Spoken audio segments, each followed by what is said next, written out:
my son called and said, "Wire $7,000 for a settlement." I was shocked by the call.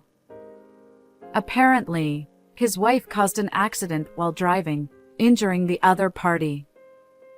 Is this a joke? I thought, because the woman sitting across from me during lunch was none other than his wife, the one who supposedly caused the accident. While I hesitated, my son abruptly hung up the phone. I began to suspect it might be a scam, but the caller ID on my phone clearly showed his number. Fuming, I was about to refuse when my daughter-in-law smiled and stopped me. Let's pay for now. I have a good idea. And so, as the two of us collaborated, the situation took an unexpectedly interesting turn. "Mom, I finally got a job." My 32-year-old son George happily reported to me. I replied, "Oh, that's great." George had spent a long time as an NEET or part-time worker, and honestly, I had almost given up hope that he'd find a job.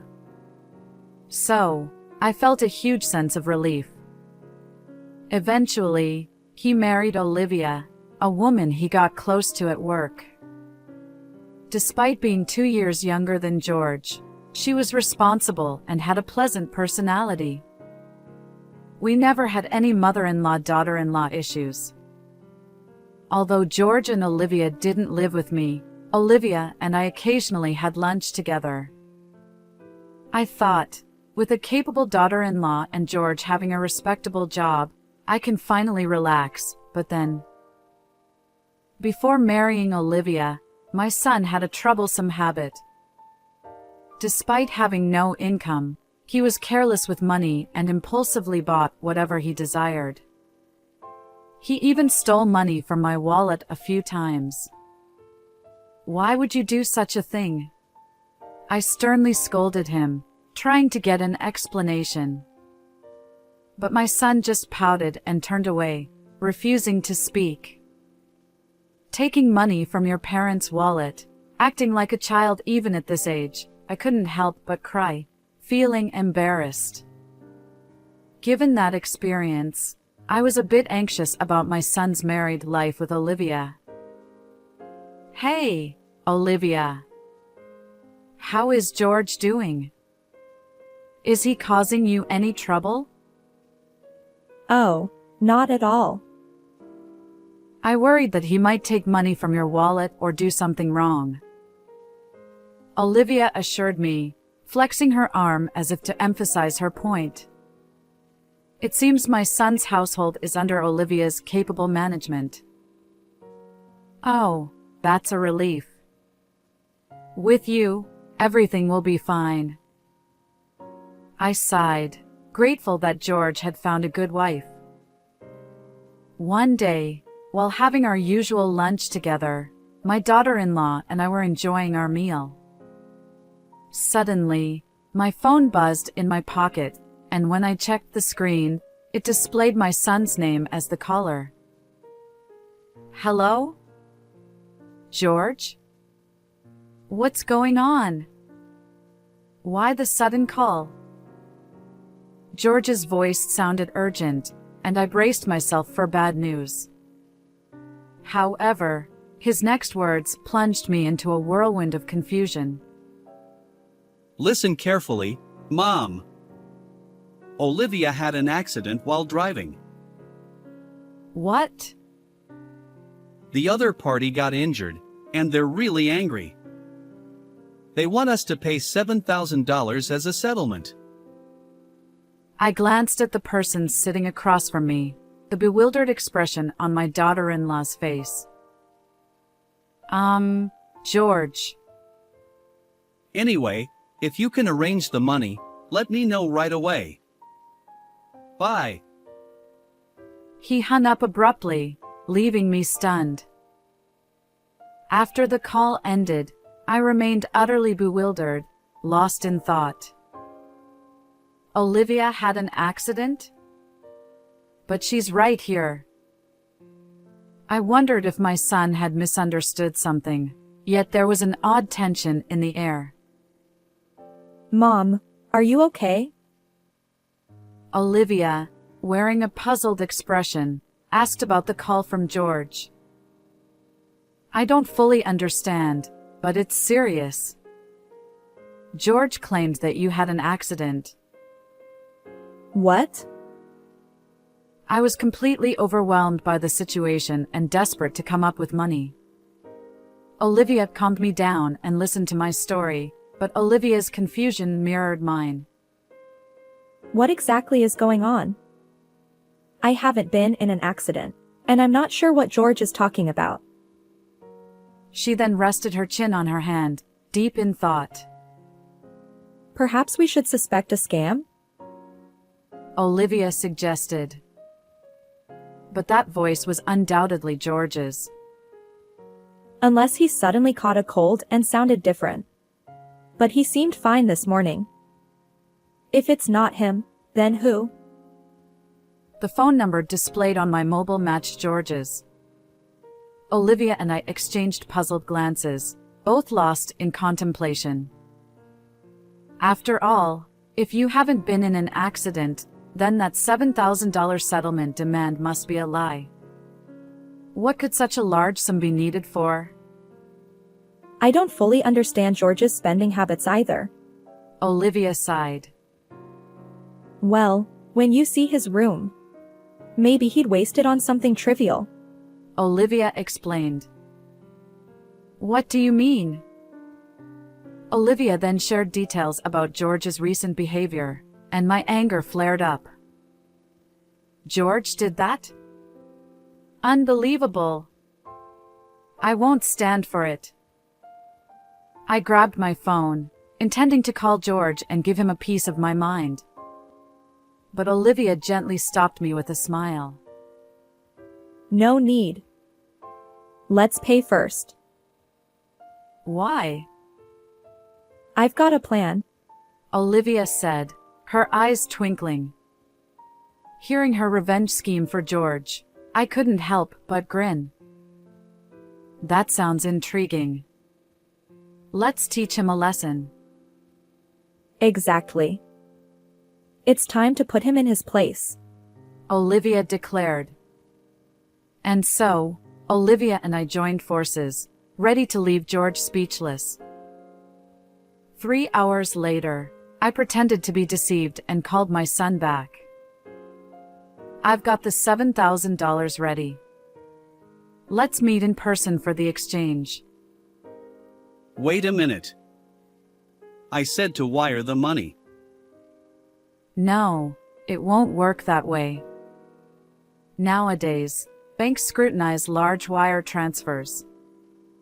It's more reliable to hand it over directly. Okay. Where should we meet? I specified the meeting location and prepared a paper bag with the $7,000. Sorry for the wait. My son appeared awkwardly, accompanied by an unfamiliar man. Who's this? I'm James. I'm the one his wife hit with her car. The man claiming to be the accident victim, James, had a rugged face with visible scars. However, those scars appeared old and not recent. Moreover, it was evident that he wasn't an ordinary person. George grinned, relieved. Good. You brought the money. George then demanded. Hand over that $7,000 to me. Before that, I have a question. I glanced between the alleged victim and George. Our apologies for any inconvenience caused by Olivia. Could you provide details about the accident? Come on. Does it really matter? It does. We might be eligible for insurance compensation, and we need to understand what happened. James narrowed his eyes at me, looking annoyed. Look, I was suddenly involved in the accident, so I don't remember the details. Yeah, I wasn't with Olivia, so I'm not sure. Isn't that strange? How could both of you know that she caused the accident in that state? I placed my hand on my hip and tilted my head, feigning curiosity. Wait, could it be that surveillance cameras or dash cams captured the incident? If so, could you show me the footage? Listen, lady. You've been nagging incessantly. Are you suggesting I'm lying? The self-proclaimed victim's low voice carried a threatening tone. Although I felt fear, I couldn't back down now. I don't want to assume you're lying. I'm simply asking for evidence if you have any. Summoning my courage, I continued to lock eyes with James. In the midst of our standoff, my son interrupted our conversation. Mom, stop it. Enough. Just hand over that $7,000. His face clearly showed fear. Yeah, right. There's no evidence. After all, I didn't cause any accidents. Then, George was utterly shocked by the appearance of someone. Olivia? Why are you here? I didn't mention it, but when you called me, Olivia was having lunch with me. George stammered. That's absurd. I didn't hear anything. As my son retreated nervously, both Olivia and I closed in on him. Why lie and make your mom prepare $7,000? The jig is up. Surrender. We decided to present evidence to corner him. Actually, Olivia and I went to their house together to uncover George's misdeeds. While my son was away, we searched his room and found evidence of various wrongdoings. First, this is a loan agreement for debt. It stipulated that if he didn't repay the borrowed $7,000 within a month, he'd have to pay additional delay damages. However, the amount was substantial and not from a reputable financial institution. So, I turned my attention to the person next to George. She wasn't involved in any accident. So, who are you? James chuckled. Heh, guess I'm caught. As expected, the man claiming to be the accident victim was actually a debt collector who had lent money to my son. James explained. Your son asked for my help in securing the $7,000. Pretending to be the victim seemed like a good idea, but it's clearly not working. While James found it amusing, my son looked apologetic and shrank back nervously. So, you already know why your son borrowed $7,000, right? Yes. When I saw my son's room, I was speechless. I showed a photo of George's room taken with my smartphone. The room was filled with an overwhelming number of anime character dolls. I searched the price on my phone, and I was shocked. Figures can be so expensive. Among George's belongings, there were high-priced items exceeding $700.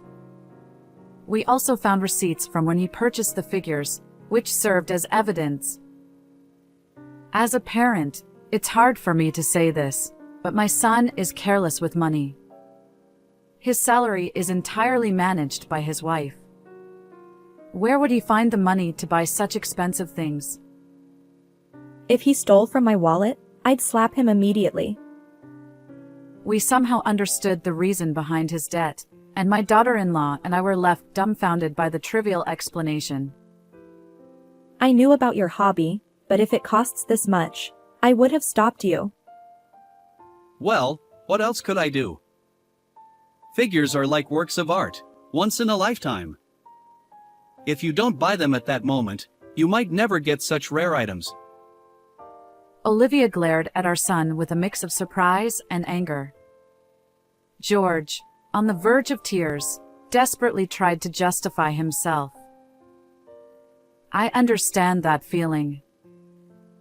So, you'll forgive me, right? With that $7,000, I can finally be free from debt. But George, borrowing money from questionable sources and making reckless purchases can lead your life astray. After delivering my message, I tossed a paper bag at George. He caught it, and as he checked the contents, his eyes widened in shock. What's this? Just newspaper cut into the shape of bills? I'm not that kind-hearted to prepare $7,000 when I know I'm being deceived. James chimed in, amused. Well, well, things have taken a turn. So, George, isn't this a different story? George, holding the newspaper-made bundle, looked pale and bewildered. Hearing James's smug voice, he trembled. Olivia was furious with my son too. Using my name to swindle money from my beloved mom. I can't believe it. I'm divorcing you. And I'm considering severing our family ties, I added. George stammered. Wait, both of you. Despite George's tearful pleas, Olivia and I shook off his grasp and left the scene. Behind me, I heard George sobbing while James burst into laughter. Afterward, I advised George to sell all the figures in his room and use that money to repay the debt. He seemed deeply troubled, but he accepted the advice and managed to raise the $7,000 to pay James back. I decided to sever ties with my son, but before doing so, I offered one last piece of advice. From now on, live an honest life. However, George's collector's instinct persisted, leading him to repeat the cycle of debt and find himself pursued by loan sharks. Olivia, once his wife, divorced him long ago, but we still enjoy lunches together. Reflecting on George's story, Olivia remarked, Changing one's way of life isn't so simple for humans. and we shared a laugh. While watching her smile, I silently wished for Olivia's happiness. How did you find this story? Don't forget to subscribe to our channel. Until next time. I'm Amber. I'm just an ordinary housewife. My husband Henry is very kind, and we've never had an argument. It might sound like we're bragging, but we really are a very happy couple. Since my parents have already passed away, we are now living in an apartment near my in-laws. The reason is quite simple, in case when we have children or something happens, and in the future when my in-laws might need care. It's a mutually beneficial arrangement, so I agreed to live here. However, every time I met my in-laws and had a meal with them, I inexplicably started feeling unwell, experiencing stomach aches and such. I refrained from eating at my in-laws' house for a while, but one day, I had a situation where I couldn't refuse, so I decided to visit them. But then, the unexpected happened there, leaving us utterly shocked. Furthermore, it was revealed that my mother-in-law had been doing something outrageous behind our back, leading to a sudden turn of events regarding the mysterious health issues I had been experiencing. This is a story from before I started experiencing health issues. Actually, my husband and I never had a wedding ceremony. I'm not particularly fond of being in the spotlight, and we both thought it would be better to spend the money on travel and hobbies instead of a wedding ceremony. My mother-in-law, knowing we didn't have a wedding ceremony, suggested we at least have a meal together. Apparently, she runs a free cooking class as a hobby, and she's quite skilled at it. So, she was eager to treat me, her new daughter-in-law, to her homemade dishes. I didn't have any reason to refuse, and I was actually delighted that she made such a proposal. So, my husband and I went to my in-laws' house, and there, I couldn't shake the feeling that I wasn't really welcome. Although she verbally welcomed me with phrases like welcome, Please come in. Her eyes didn't reflect any warmth or hospitality. Of course, she was genuinely happy when talking to her son, my husband, but she couldn't hide her coldness towards me. Despite my inner turmoil, the dinner began, and my mother-in-law started placing her lavish homemade dishes in front of us. Some of the dishes were so exquisite that you'd find them only in expensive restaurants. I was so captivated by the food that I almost forgot about my mother-in-law's earlier cold attitude. When I expressed my gratitude to my mother-in-law for preparing such wonderful dishes, she smiled happily and told me to eat as much as I wanted. So, maybe I was just under the impression that I wasn't welcome. Thinking that way, I had a really enjoyable time. However, that night, I experienced severe stomach aches. While I was stuck in the bathroom, my strength drained away, and I began to lose consciousness. In the end, I was taken to the nighttime emergency room by my worried husband. It was nighttime, so there were no specialists available, and the exact cause couldn't be determined, but they ruled out food poisoning. Personally, I wondered if it was because I had eaten expired bread in the morning. However, we couldn't find out what the cause was. After receiving intravenous fluids for 2 hours and resting, I gradually started feeling better, so my husband and I returned home and went to bed. Since then, every time I visited my in-laws and had a meal, I suffered from unexplained health issues. When I talked about this with a friend I hadn't seen in a while during lunch, she said that visiting in-laws could stress me out. She had actually experienced health issues due to bullying from her mother-in-law, and her symptoms improved after moving to an apartment further away from her in-laws. I never really thought that going to my in-laws' house was stressful, but perhaps somewhere in my heart, I might have felt that way without realizing it. That's what I thought. Since I got sick every time we visited my in-laws, even my husband became worried. So, at his suggestion, we decided not to visit them for a while. We didn't know the exact cause, but I got sick every time we had a meal at in-laws, so my husband suspected that it might be my mother-in-law's cooking. It seems my mother-in-law has been contacting my husband repeatedly, expressing that she feels lonely when we don't eat together. However, my husband has been declining on my behalf, considering my well-being.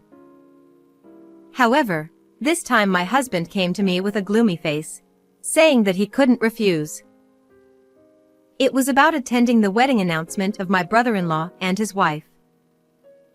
Apparently, there will be a family gathering and dinner at my in-laws' house, and of course, we were asked to attend. Even though I didn't really want to see my mother-in-law, I couldn't ignore my brother-in-law and his wife just because of that, so we decided to go.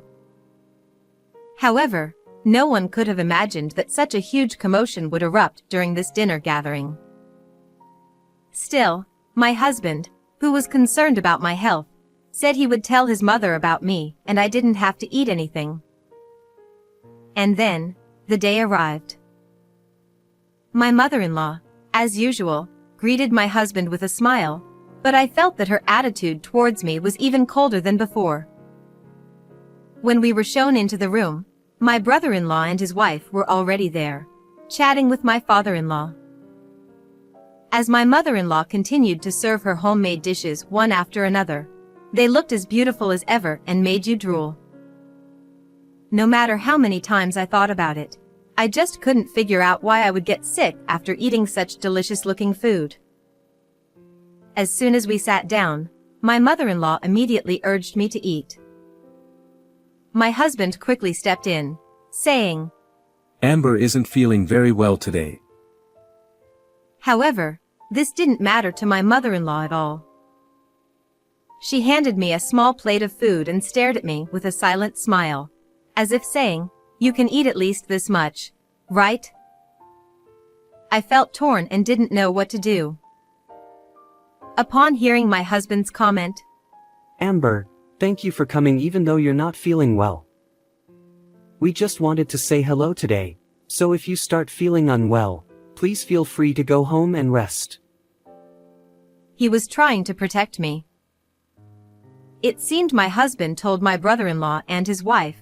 They were aware of the situation, so they were on my side. With both of her sons advocating for me, my mother-in-law decided not to insist on me eating the food right away. Well then, I'll pack some in a container for you. You can eat it later, and let me know what you think. I was wondering why she wanted me to eat her food so much, but I figured I could always make excuses later, so I just nodded. Then, as my mother-in-law got up to fetch the container, there was a loud crash from the kitchen. All of us turned our attention to the kitchen, and there was my father-in-law clutching his stomach in pain. He hadn't even touched the food yet, so we didn't know what had caused it. In a panic, my mother-in-law rushed to support my father-in-law and asked him what was wrong. My stomach. It hurts so much. I just ate some food in the kitchen before everyone arrived. With that, he collapsed. No way. That was meant for Amber. But this isn't the time to worry about that. We need an ambulance. She frantically called for an ambulance, and then accompanied my father-in-law to the hospital. Left behind, we could only stand there in shock for a while, but one thing my mother-in-law said stuck with me. My father-in-law had eaten something that had been set aside specifically for me and then complained of severe stomach pain. This meant that there was some kind of secret hidden in that food. I got curious and then I stepped into the kitchen, a place my mother-in-law never allowed me to enter. What I saw there left me speechless. Finally, the cause of my unexplained health issues and my father-in-law's collapse became clear. I couldn't believe someone would do such a thing. Well, I won't go easy on her anymore. I'm ready. We each drove our own car to the hospital where my father-in-law was taken. After completing the check-in process, we headed straight to the hospital room, where we could hear voices from inside. One was my mother-in-law's, and the other was probably a male doctor. It sounded like my mother-in-law was being questioned about what had happened and why my father-in-law had collapsed like that. I've already said I don't know anything. We were just having a meal together when he suddenly collapsed. Are you sure? Whether it's spoiled food or expired items, anything you can think of. I've already told you, I don't know anything. Even when questioned by the doctor, my mother-in-law continued to insist that she didn't know anything. I took a deep breath and knocked on the door of the private room. My mother-in-law hurriedly came out, and as soon as she saw my face, she stammered, Oh, Amber, Henry. You're here. Dad will be fine, so why don't you go back home and have dinner? She seemed a bit flustered, so I grabbed the closing door and said with a smile, No, I have something to talk to you about. Behind me, there was my husband putting silent pressure on her, and my brother-in-law and his wife looking at her with scornful eyes, so she couldn't refuse outright. Fine. She reluctantly let us in. It seems that my father-in-law's condition has stabilized somewhat, as his complexion has improved, but the cause of his collapse is still unknown. The doctor told us, after arriving at the hospital, he was conscious for a while and went to the bathroom several times, but then he became severely dehydrated and lost consciousness completely. Well, you know, he's getting older, and he's been drinking nothing but beer lately. She tried to brush it off with a forced laugh. However, she realized that she couldn't deceive neither the doctor nor us, and fell silent, perhaps not to give herself away. Then, I looked straight into my mother-in-law's eyes and pulled something out of my bag, pointing it at her. When she saw it, her eyes widened, and she broke out in a cold sweat, and was clearly shaken. "This is a laxative, isn't it?" There were traces of it in powdered form. "Can you explain?" I said coldly, but my mother-in-law remained silent. Upon seeing it, the doctor said with a start, "Ah, I see. It's quite common to suspect laxatives as the cause of continued diarrhea when it's not food poisoning or anything else." Then they did further examinations, and it was indeed confirmed that my father-in-law had ingested a large amount of laxatives. This caused his intestines to become hypersensitive, leading to frequent diarrhea and abdominal pain. This ultimately led to dehydration, as diagnosed by the doctors. No, it's not like that. At first, I thought it would be great if she just suffered a little. But you, Amber, were so calm about it, so I gradually increased the amount. She finally confessed with no way to escape the situation. The reason for such an action was simple. She felt that I had taken her beloved eldest son away from her. So, what started as a malicious act of mixing a small amount of laxative gradually escalated, and she ended up adding a quantity that caused my father-in-law to collapse. I was appalled, but I said to my mother-in-law, "What you did is beyond comprehension. You have serious issues as a person. Do you know how many times I had to go to the hospital for 4 drips because of what you did? And yet, I can't understand why you would even think to mix such a dangerously large amount." Unable to retort, my mother-in-law hung her head in frustration. And then, the barrage of criticism continued against her. "Mom, this is terrible. Amber happened to be tolerant of it and nothing serious hasn't happened to her yet. But what you're doing is no different from being a criminal." After my husband said that, I can't believe it, but were you planning to do the same to Jessica? It's terrifying to even think about. my brother-in-law said this while glaring at my mother-in-law and putting his arm around his wife's shoulder. Then the doctor added, You must not use medication inappropriately. As your son said, your daughter-in-law happened to have a mild reaction, but it seems your husband doesn't have much tolerance for laxatives, which is why he had such a severe reaction this time. Shut up. Because. 11 Though my mother-in-law was a grown woman, she cried like a child. Then, we heard a voice coming from another direction. "You! How could you do such a cruel thing?" I turned towards the source of the voice and saw my father-in-law, who had regained consciousness, looking at us and speaking. Mother-in-law, with tears in her eyes, took my father-in-law's hand. I'm sorry. I never meant to harm you. But my father-in-law forcefully pushed her hand away. My mother-in-law froze, unable to accept what had just happened. Seeing her like that, my father-in-law let out a heavy sigh and said, "Even if you didn't mean to harm me, you've been tormenting Amber all this time. Unbelievable. This is not the act of a decent human." Feeling overwhelmed by his words, my mother-in-law clung to my father-in-law, pleading for forgiveness.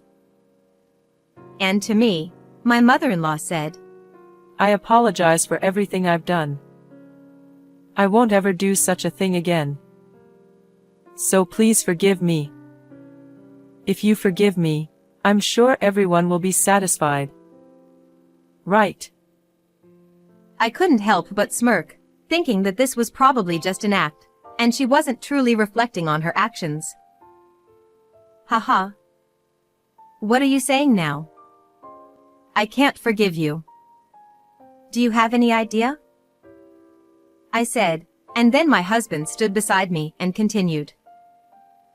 "Mom, stay away from Amber. Anyone who hurts my beloved wife isn't family to me. Henry. Rejected by her beloved son, my mother-in-law collapsed to her knees. Seeing this, my brother-in-law nodded in agreement. I don't want to be with someone who might harm Jessica either. From now on, I won't have anything to do with Mom. Realizing that her ugly jealousy had caused this situation, my mother-in-law kept crying and begging for forgiveness. However, no one said a word. We all just stood there, silently looking down at her. Thinking she could only rely on her husband now, my mother-in-law, seemingly forgetting that he had just pushed her away, cried out to him, Honey. You won't abandon your wife, will you? But my father-in-law, with a firm voice, shouted, No, I'm divorcing someone who would do such a thing. Hearing this, my mother-in-law was utterly shocked. It's time to go home. Dad, please get some more rest. We all nodded at my husband's words, said our goodbyes to my father-in-law, and left the room. While waiting for my husband to bring the car around to the entrance, I saw my mother-in-law running towards me, out of breath as if she had chased after me. Amber. Please, forgive me. I'm begging you. Seeing my mother-in-law's tear and snot-covered face, I responded, There's no reason for me to stay with someone who puts my life at risk. If I were to forgive you now, it wouldn't do you any good. At that moment, my husband pulled up in the car, so I got in and said, We won't meet again. Take care. With that cold farewell, my mother-in-law looked into the distance, tears streaming down her face, muttering something as she gazed up at the sky. Afterward, as promised, my father-in-law divorced my mother-in-law and moved out, and both my husband and brother-in-law cut ties with her. Until then, my father-in-law had been the one listed on the apartment lease and had been paying the rent, but now that he's gone, my mother-in-law has to pay the rent herself. However, as a homemaker who didn't know how to earn a living, my mother-in-law managed to make ends meet initially with some portion of the property settlement, but it quickly fell apart. She tried to monetize her cooking classes by reaching out to various people, but the recent scandal became gossip, and she lost all her students. Ultimately, unable to pay the rent, my mother-in-law was evicted from her home. It was then that she finally realized the severity of her situation and began to look for a job. However, without a place to live, finding a job proved to be quite challenging. Currently, she is said to be living on the streets. It's a perfect example of karma, isn't it? As for us, I was relieved from the unexplained health issues, and immediately afterward, I found out I was pregnant. Actually, my husband and my father-in-law still have been in regular contact since he left the house. So when he found out about my pregnancy, he was even more delighted than us, the parents-to-be. He eagerly awaited his first grandchild, and even before the baby was born, he helped prepare baby supplies and purchased expensive baby gear like strollers and car seats, which has been a huge help. And once the baby was born, he turned into a complete doting grandparent. I always thought of him as quiet because he didn't talk much, but it turns out he's quite mischievous and fun-loving. It's delightful to discover this side of him that we didn't know before. At my brother-in-law's place, twins were born, making our lives even more lively. We're really looking forward to this new chapter. Well then, everyone. Goodbye.